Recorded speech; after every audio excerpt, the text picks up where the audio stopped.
ধানতেরাসের পরে আসে ভূত চতুর্দশীর দিন।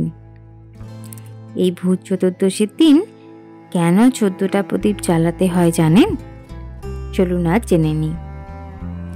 এই ভূত চতুর্দশীর দিন প্রত্যেকটা বাড়িতে 14টি করে প্রদীপ জ্বালাতে হয়, কারণ এই দিন সবার পরিবারের 14 জন পূর্বপুরুষেরা সেই দিন দেখা করতে আসেন, তাদের পরিবারের রক্ষা করতে আসেন, বাইরের অপদেবতাদের হাত থেকে তাদের পরিবারকে বাঁচাতে আসেন।